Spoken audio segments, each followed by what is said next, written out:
right. It's hard to breathe, but that's alright.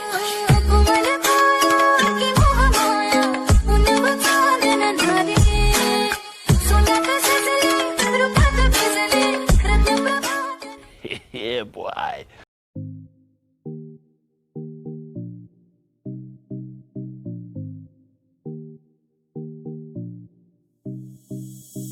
কড়াই সর্ষের তেল গরম করে নিয়েছি, দিয়ে দেব 1 চামচ গোটা শাহি জিরে।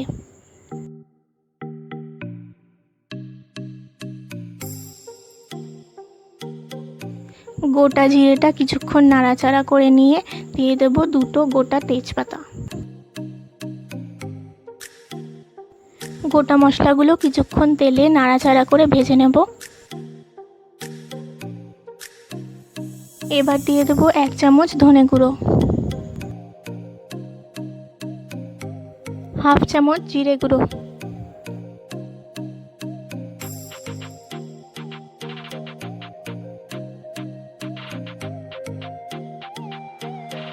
দিয়ে দেব হাফ চামচ আদা বাটা।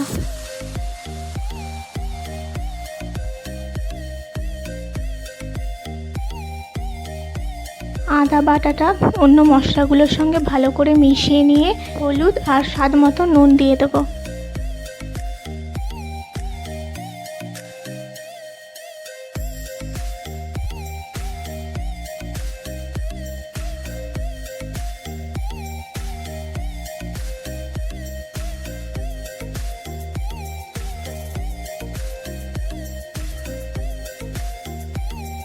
মশলাগুলো তেলের মধ্যে 3-4 মিনিট ধরে নাড়াচাড়া করে ভালো করে কষানো হয়ে গেছে।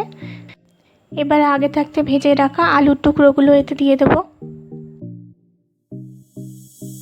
আলুর টুকরোগুলোকে নাড়াচাড়া করে আরও 3 থেকে 4 মিনিট ভেজে নেব। দিয়ে দেব 1 চামচ চিনি আর 3টে কাঁচা লঙ্কা কুচি। আপনারা যদি মিষ্টি মোচার তরকারি পছন্দ না করেন তাহলে এতে মিষ্টি নাও দিতে পারেন।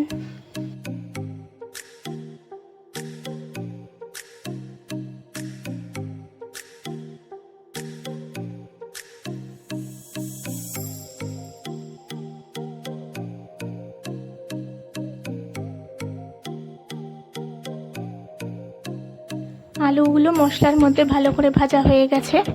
এবার এতে দিয়ে দেবো আগে থেকে সেদ্ধ করে রাখা মোচা।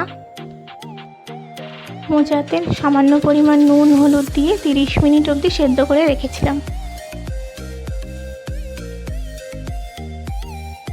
এবার মোচাটা কিছুক্ষণ নাড়াচাড়া করে মশলার সাথে ভালো করে কষিয়ে নেব।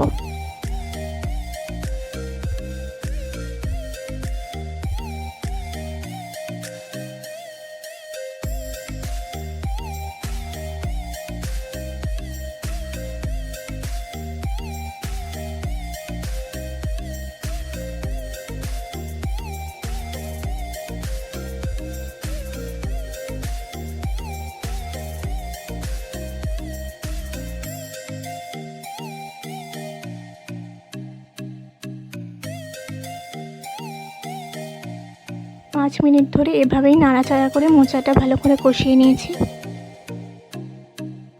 এবার দিয়ে দেবো 1 কাপ জল। মোচায় আগে থেকেই কিছুটা পরিমাণ জল ছিল, তাই এখানে 1 কাপ জলই যথেষ্ট।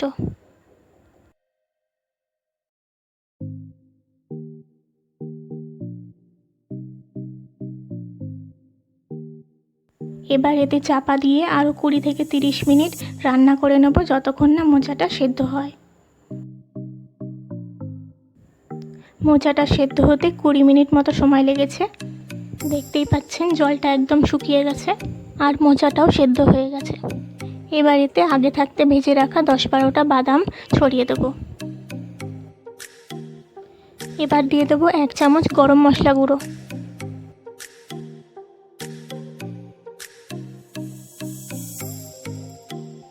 আর দিয়ে দেবো 2 চামচ ঘি। ঘি আর গরম মশলা এই দুটোই মোচায় খুব সুন্দর একটা ফ্লেভার দেয়।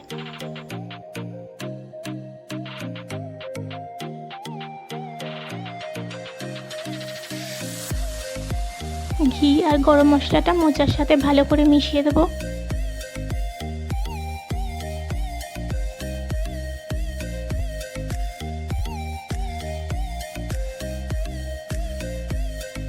মশলার খুব সুন্দর একটা গন্ধ বেরোচ্ছে মোচার থেকে।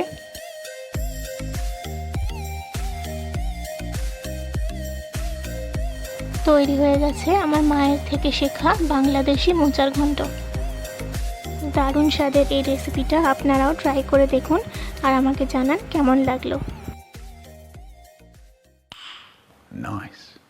तू इत्र इत्र सा मेरे सांसों में बिखर जा, मैं फकीर तेरे कुर्बत का, तुझसे तू मांगू दे। तू इश्क इश्क सा मेरे रूह में आके बस जा, जिस ओर तेरे